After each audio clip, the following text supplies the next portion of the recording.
that, which would be very bad because otherwise then I have to do a lot of work again. All right. So without further ado, if you don't have any questions, let's just start.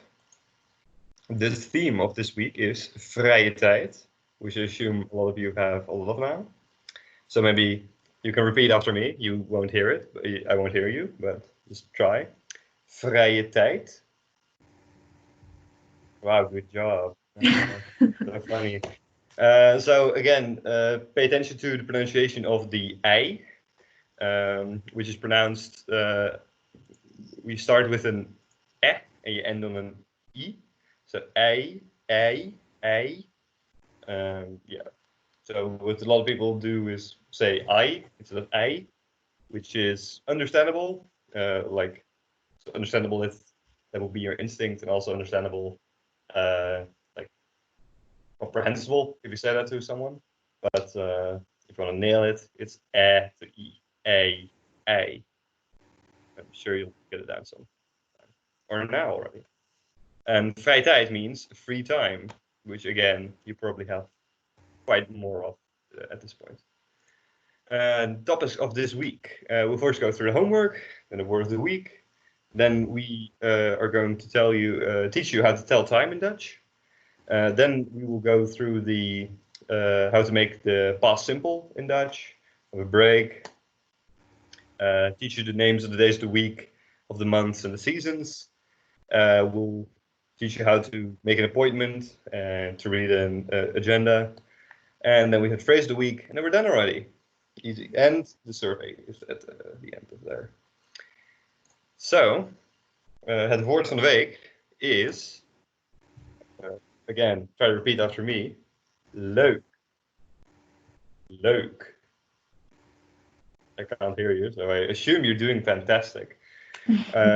Leuk means fun in Dutch, or just nice, just any kind of just a general positive adjective.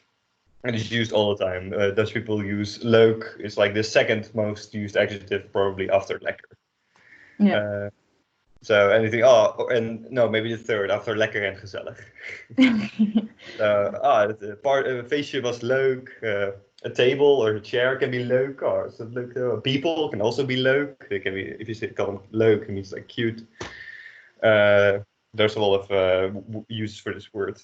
Just use it as like, oh, you want to say something, call something positive, but you can't really think of a word. Just use leuk. And again, the pronunciation of you start at like an and then you go to an u approximately. So leuk.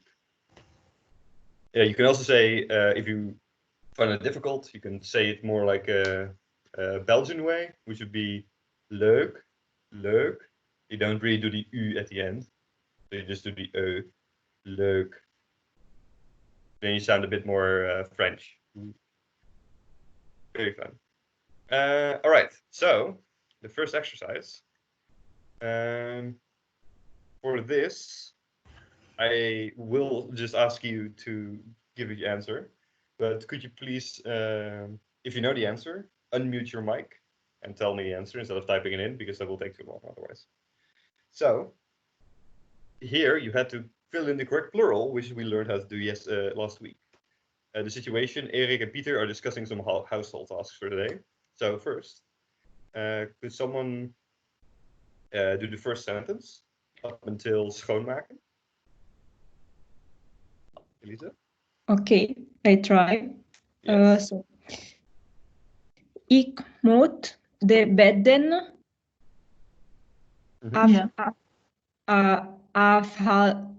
well, I don't know. De leken wassen, de floors stofzuigen, de toilets schoonmaken. Yes, I think you had most of those correct. So the first one is ik moet de bedden afhalen. You're correct. The second one is de lakens wassen. So the third one indeed, it ends on er, so you would expect to add an s, Yeah. but the er here forms the e forms with the o one sound, namely oo, and then unfortunately the word doesn't apply. Indeed, bed is an English word, but it's also a Dutch word. Here, the etymology is the same for English and Dutch. They come from the same word. So we haven't loaned it from English. We just use the same word.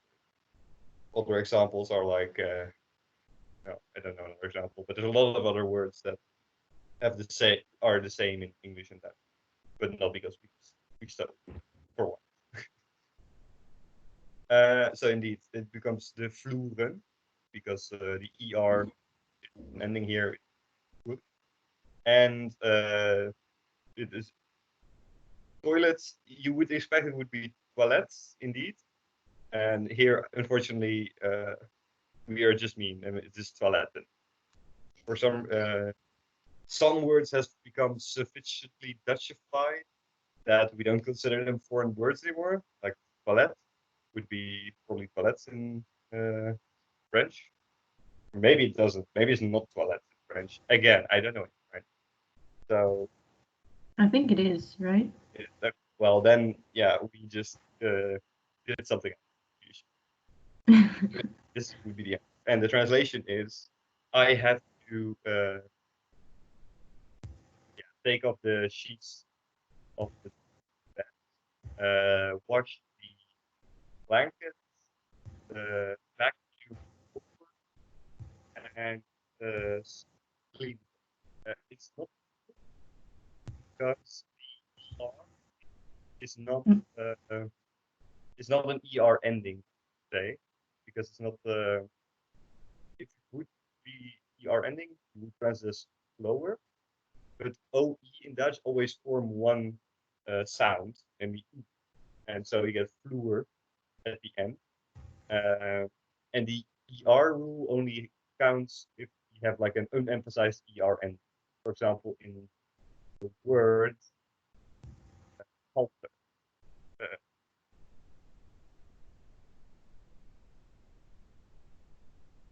That ends on ER, and then the plural is, but fluer is just one syllable, so it doesn't end on unemphasized. That Thomas, I think your sound is not really optimal. Or maybe it's just me, but I hear you in like with little shocks in between. again, I really don't know why it does that. Yeah. Okay. So that's independent of my microphone, because now I'm using a different microphone. Do you still hear me like that, or? Yeah, now it's better. Okay, maybe Yeah, I'll just yeah, lean in like closer. shocked, yeah. Maybe I'm just not speaking loud enough. Yeah, now All it's right. better. Maybe it's the distance, I don't know. Yeah, no, I'll just lean in a bit closer. I'll just get a bit more comfortable. All right. Can someone do the second sentence from maybe the second two sentences from kun tot zetten? There.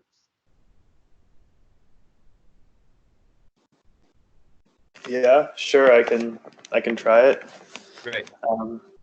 So kun jij dan de boodschappen even doen?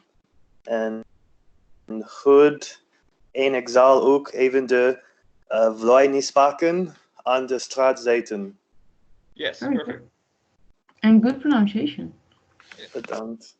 Kun je dan de boodschappen even doen? Erik zegt goed. En ik zal ook even de vuilnisbakken aan de straat zetten. So, could you do the groceries?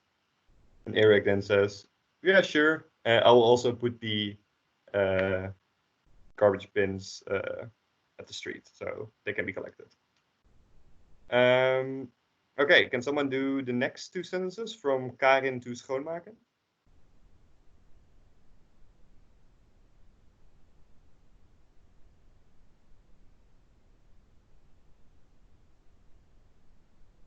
Anyone?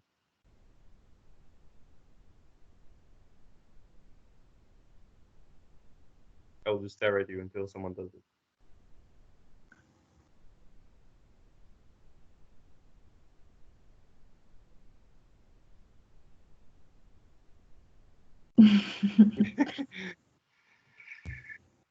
Okay, I can have a go.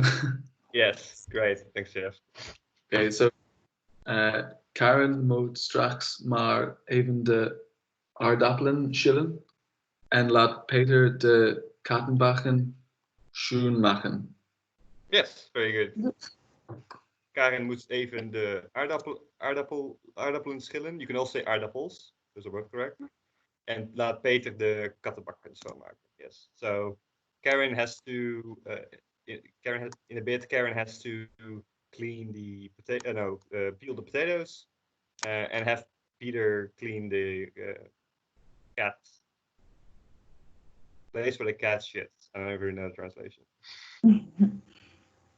All right. And can someone do the last one?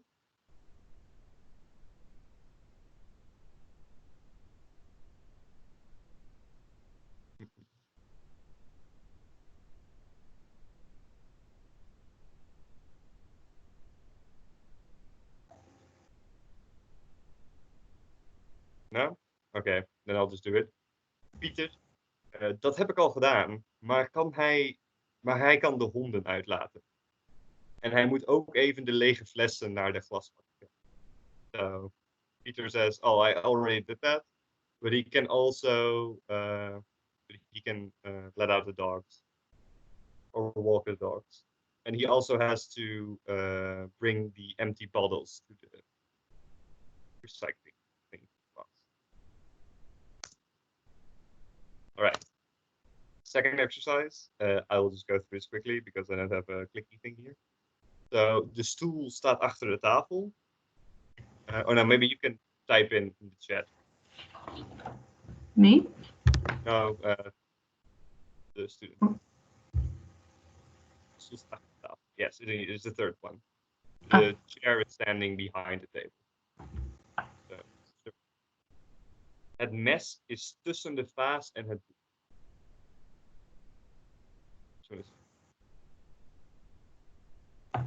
Mm-hmm. Yes. En third one, de vaas staat op de linkerbovenhoek van de ronde tafel. Very important.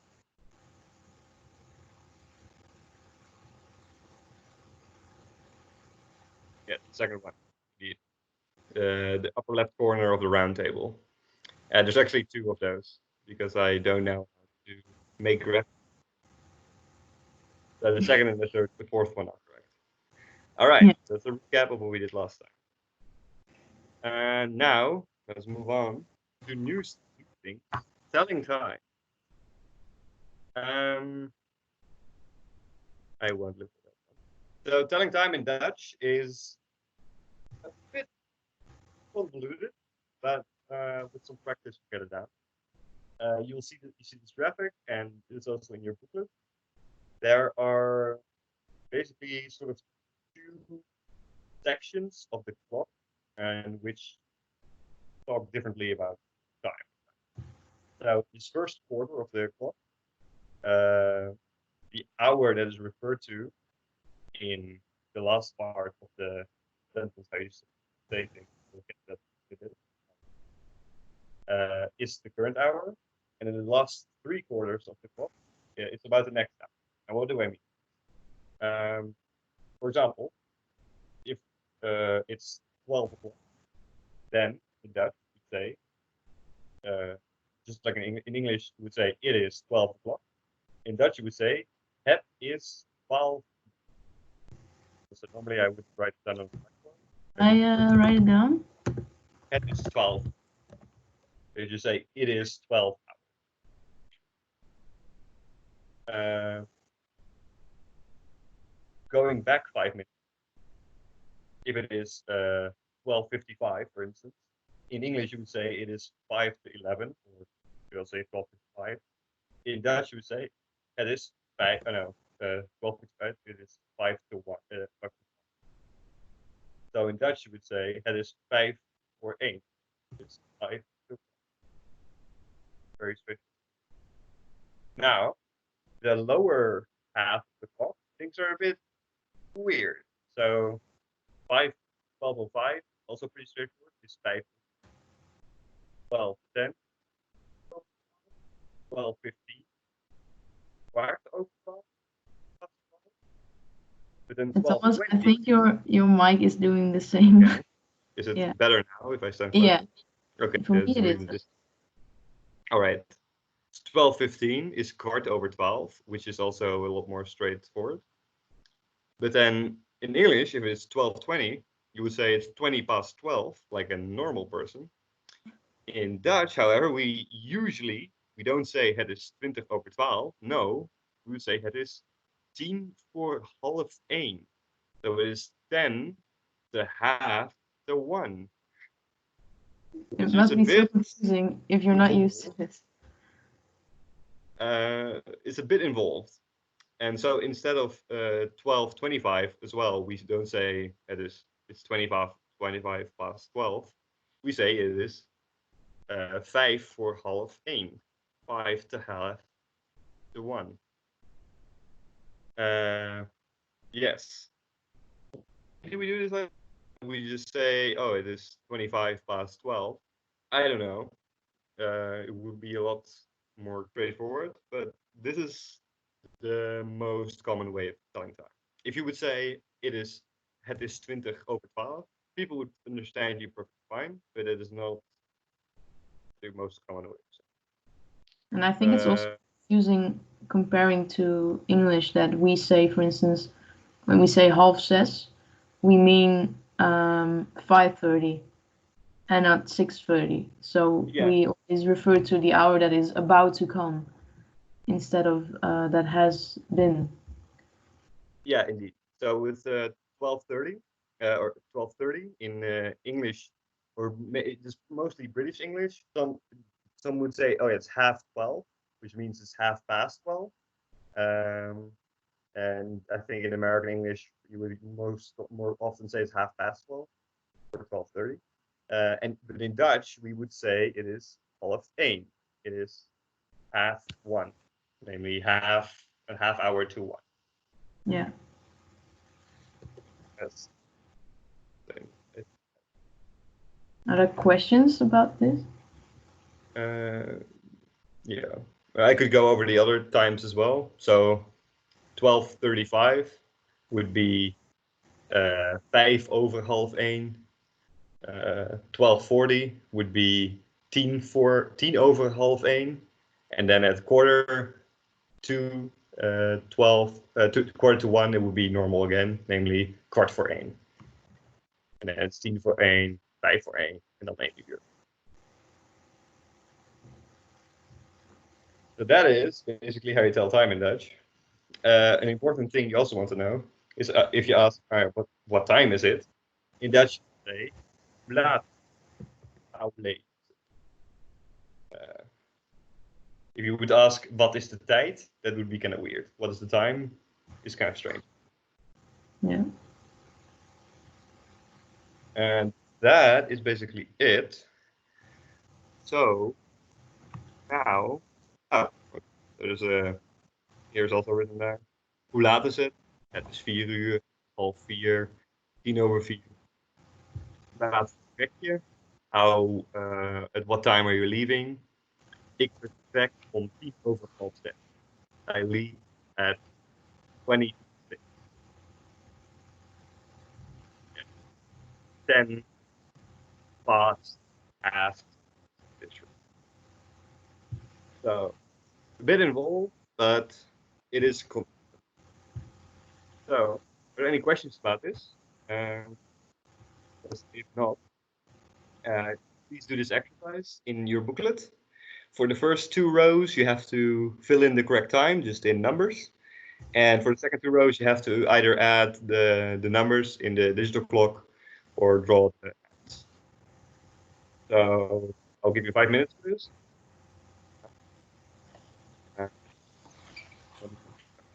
And if you have any questions, please just ask them. Is I'm not sure what you have open and you can have. I think I understand what you mean. Maybe you could unmute your mic and ask it directly. I think it's more easier. Okay, can you listen to me? Yes. Mhm. Okay, so from 10, for example, to 10:30, it would be over that hour. Like, I don't get the over and voor. How do you use it? Okay. Like, I don't get when to use over and when to use voor. So for the first quarter of the first 15 minutes of the hour, you use over. So you say it is 5 over 12, 10 over 12, and kwart over 12 for the first 15 minutes. For the next 15 minutes, you would use 4 again, but you don't refer. You say that is 10 voor half 1 if it is 12:20. So because here the 4 is before the half hour.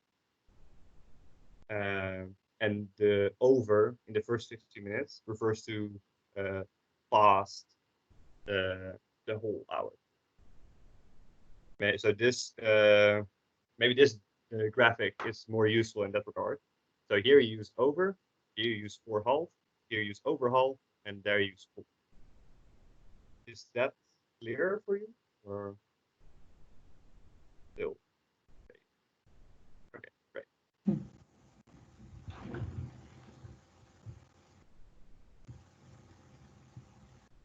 Yes, I'll leave it here for a second because I hope you can be exercising your independent screen.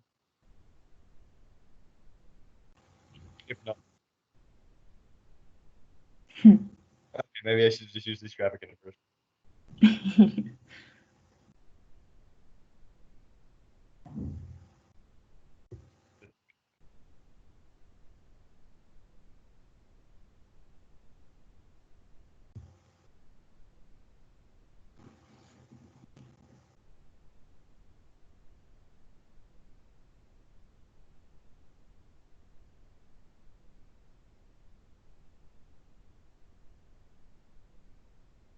So again, please do the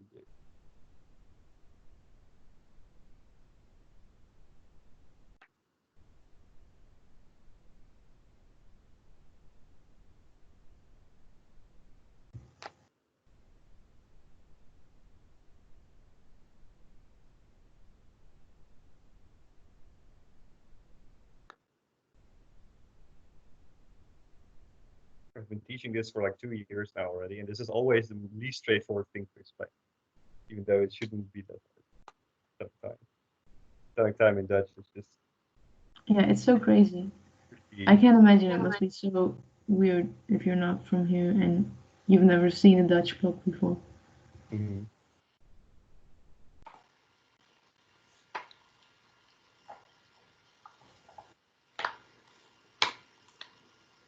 But once you get it, it really makes sense. Yeah, I mean it makes internal sense. It's just a bit convoluted. Yeah, yeah.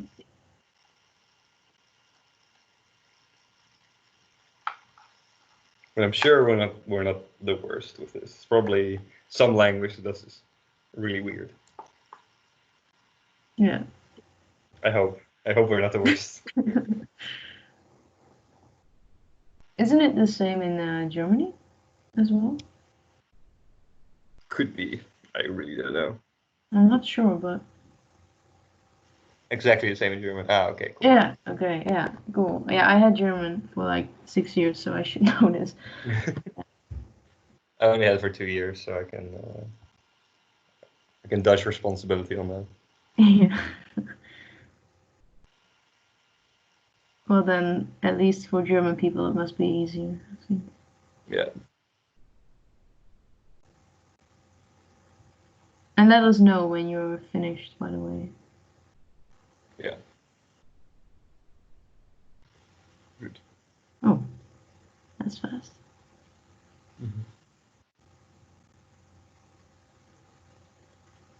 Yeah, true, yeah. I expect no mistakes now. You understand that?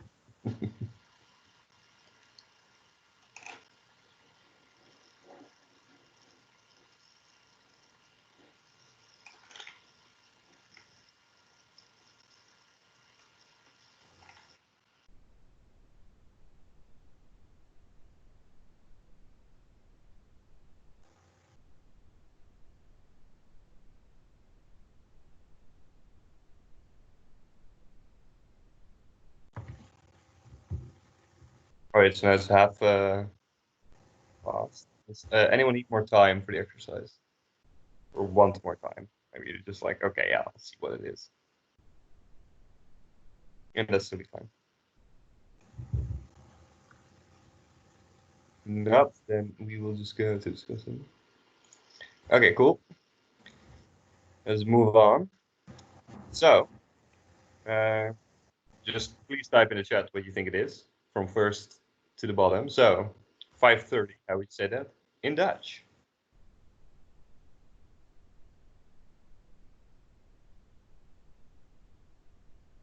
Almost. Half test. Yes, indeed.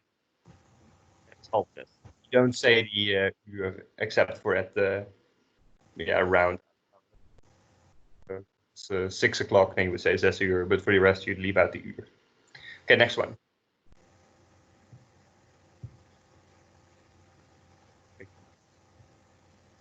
It's 5 uur. Good.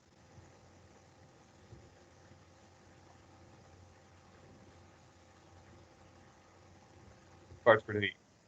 Perfect. Nee. Kwart voor 5. Whoops, that should be 3. You and I'm better, thank you.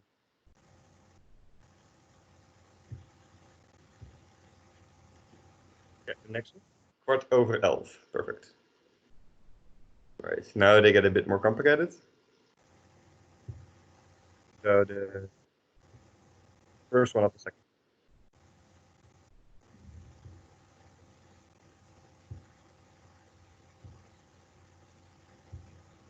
6 over 7:30. Perfect. Second one.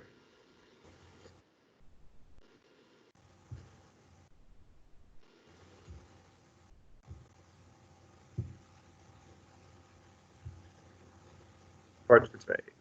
Yes. Oops. Okay. Spoiled the third one. 11 voor 4. And I'll spoil this one as well. 7 over 11. I'll just continue on because otherwise it takes too long. 10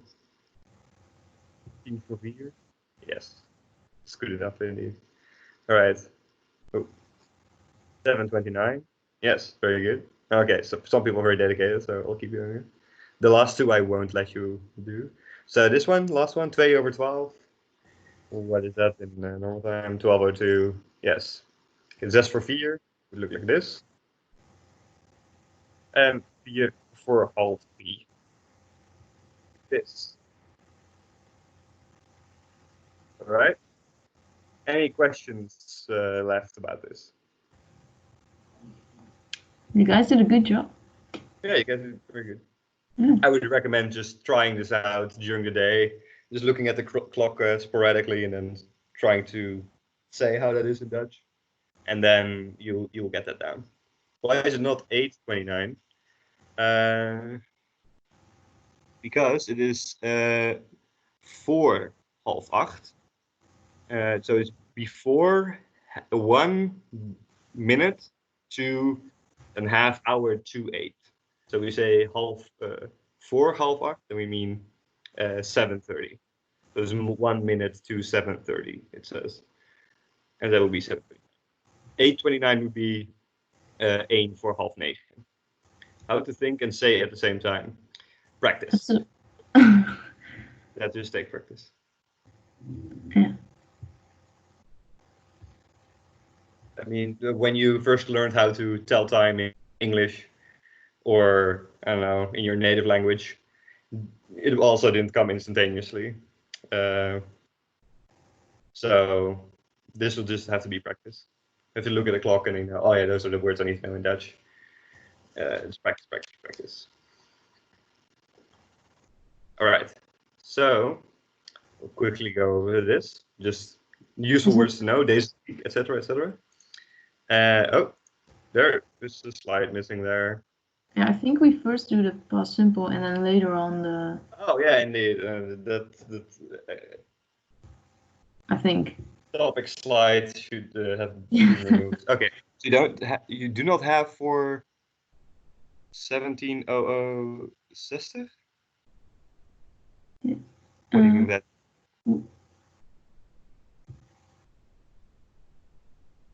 Oh, you mean that 59 turns into 60 when it's a full hour? That's what you mean? Yeah, I guess.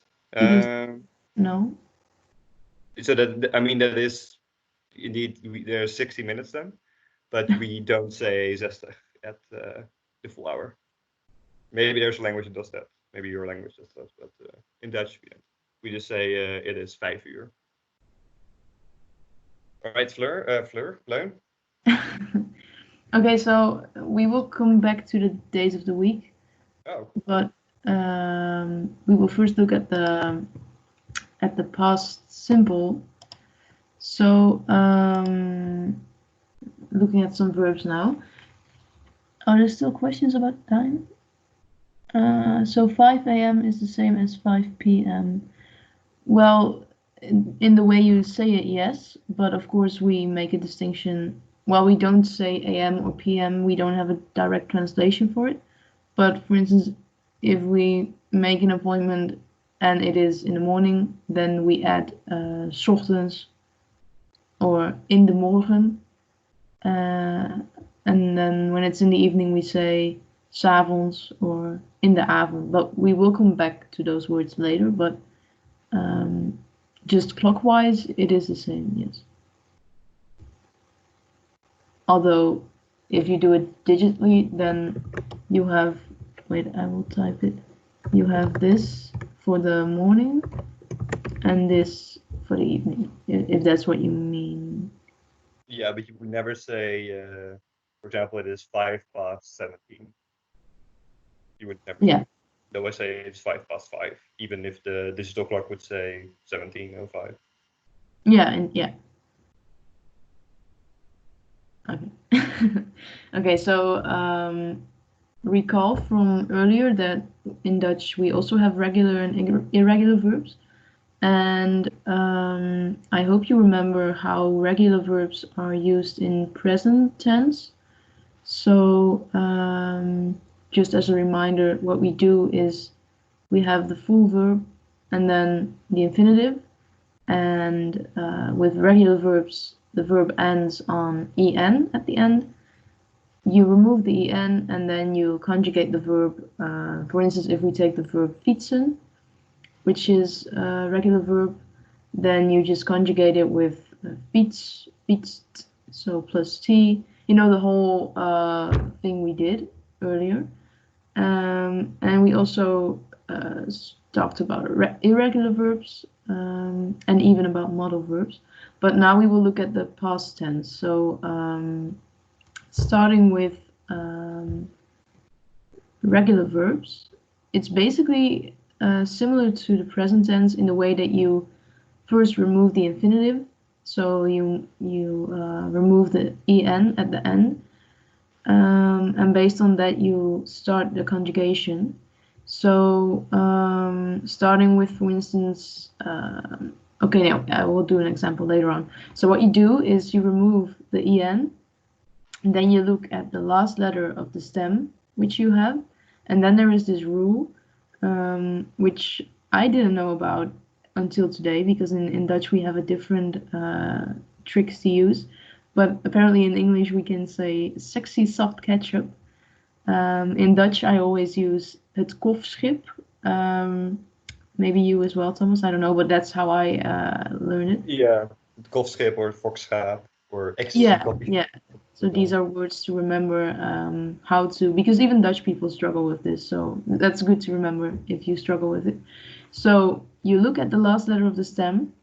If the letter is one of the consonants of sexy soft ketchup, so the capital letters in these words, then you conjugate with T. If not, so if the last letter of the stem is not ending on either one of those consonants, you conjugate with D. And this is all with regular verbs, right? So to make it a little bit more clear, we will look at some examples. For instance, werken, to work. This is a regular verb, as you can see, because it ends on en, and the conjugation goes the following way. If you remove en, what remains is werk. It ends on a k. So what do you guys think? Should we conjugate with te or de? This is actually quite easy to see if you look at the trick. Te, indeed. So that's basically how you use this rule. So you just look at the last letter. And then we have another example, of course, reizen, to travel. So what you do, again, you remove the en. What remains is reis, ending on a z, which we will never use in a first person shape because we don't like to say reis. But for now, that doesn't matter. You just remove the en. You see the z, and then, well, this is obvious, but of course we do it with de. And now it might be confusing that you can see here there is an s instead of a z, and maybe you can recall this from, I think it was the second or first lesson. The second? The third. The third, oh. That we remove the z with an s, just because basically pronunciation, we don't like the combination of saying reisde. It doesn't feel nice. It's the same with words that end on a v. We remove them for an f. So those are just rules that make it extra confusing, but for now it's just important to realize that it's just the infinitive minus en, and that's the letter you focus on, okay? Yeah. Might be useful to know why we use this weird shorthand. And the reason is that all the consonants in sexy soft ketchup are unvoiced consonants. So the difference between the voiced and unvoiced consonants is whether your voice box is vibrating while you pronounce them. So the easiest to see this is the difference between S. You can hold your finger on your throat and you can feel this. The s does vibrate, and z does vibrate. So all the unvoiced consonants in Dutch are in sexy soft ketchup, and all the voiced ones are not. And T is an unvoiced consonant. And so we like to group unvoiced consonants with unvoiced consonants and voiced consonants with voiced consonants. So K and T is easier to pronounce than a K and the D. Werkte is easier because you have two consonants where you don't vibrate your voice box. And otherwise you have one consonant where you don't and one where you do. And that's a bit more of a switch. So werkte, that's a bit more awkward to say. Yeah. Now, why this is it's a good rule in theory, but in practice it doesn't really work. Is, for example, we hear with reisde, where we have an unvoiced consonant reis and a voiced consonant de, reisde. Yeah, this part of the rule where we need to apply sexy soft ketchup on the crude stem, the infinitive minus en, and not on the stem. That's really dumb. I think that's one of the dumbest rules in Dutch. We should just apply the plus de or plus te depending on what the last letter of the stem is, not the crude stem. But for some reason, that's not how it works. So it's important that you know Very that. disturbing. But it's very annoying. But luckily, this doesn't happen that often. That this doesn't go well. Next slide. Okay. You're central because of most of the verbs are irregular, which is good. Okay, that was my cue. Yeah. No, it wasn't very clear. Well, I just want verbs in the past simple, just like in English, are irregular, so the situation doesn't come up that often, which is good because it's a stupid situation, but it's not good because you need to remember which ones are irregular. Yeah, and I also wanted to add that there are some exceptions because sometimes there are verbs with double consonants in it. For instance, kussen, to kiss, or there are a lot of words that have double consonants in the middle. And also then there is the exception that yes, you focus on the letter you see when you remove en, but when you then conjugate it, you remove one of those double consonants because it doesn't really change anything in pronunciation, and therefore it's sort of useless. And sometimes, which is maybe even more confusing, we add another letter. For instance, with the verb rusten, to rest, if you conjugate that in the past tense, then we add another T. So I think you should just know that by heart, right? There is not really a strict rule for when you, I don't know, add a consonant or not. No, but that is actually pretty regular. If you have rusten, the verb, you take away en. The last letter T is in section of ketchup, so you just add te to the stem, which is rust. And with kussen as well, the last letter, if you take away en, the last letter is an s, but you add the te to the stem, and the stem of kussen is kus with one s. Yeah. So the rule is regular, even though it's a bit convoluted. Yeah. So don't get confused when there are all of a sudden two consonants, while you think you should only have one. Yeah. So it can happen that you have two T's and two D's at the end of verbs in the past simple. And indeed, in Dutch, we usually strive to remove verbs that consonants that don't add anything or letters that don't add anything. We like to keep it concise. The reason why we keep it there, for example, here in this rusten, this is to rest in the past tense. Why we keep it here is to distinguish it in the spelling from the present tense, because the present tense will be rusten. And so the only reason you can tell the difference whether it's present or past tense is by the extra T. That's why you keep it. But in pronunciation, it doesn't make a difference at all.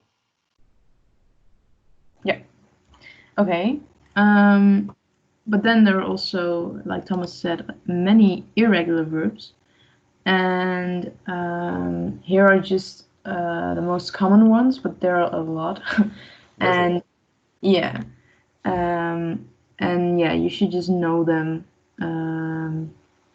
because they are irregular, so there's not really a strict rule. But maybe the first two you can recall. Oh, my Siri goes on. To have and to be.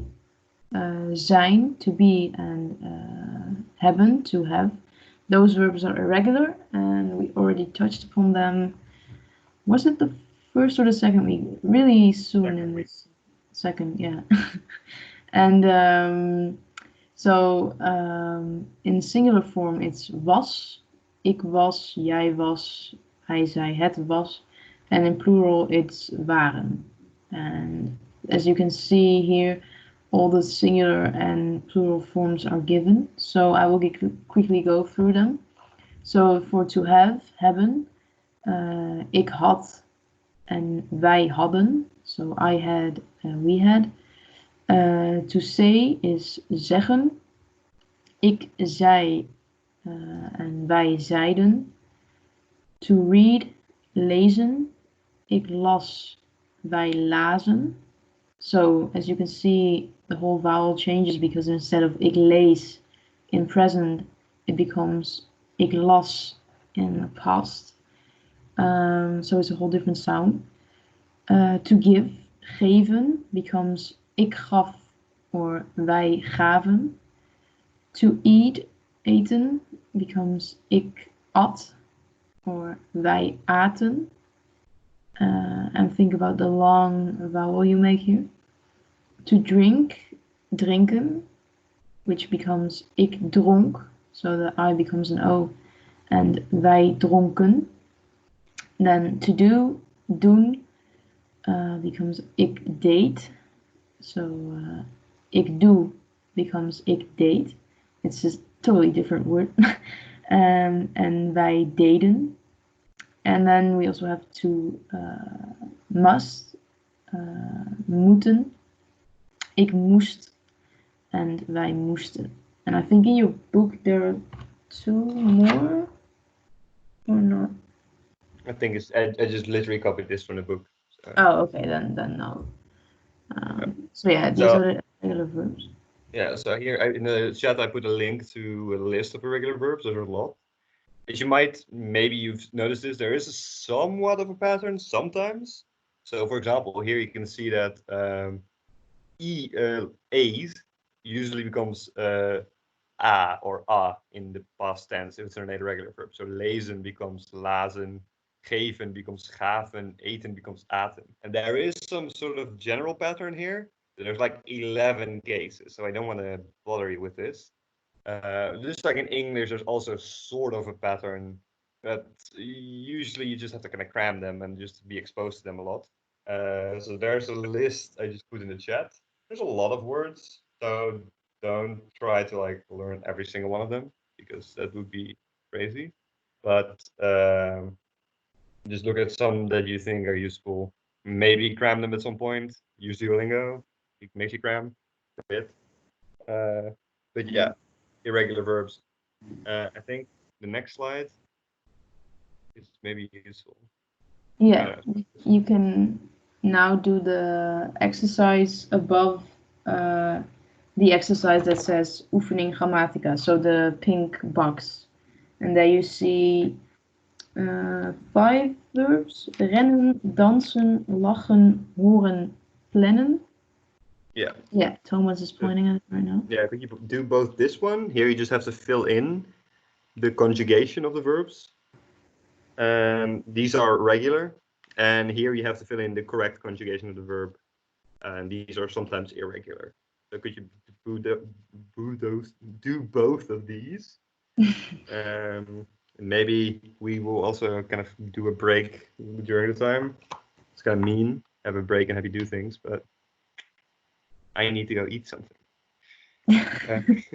One more lesson tip I want to give you is about irregular verbs.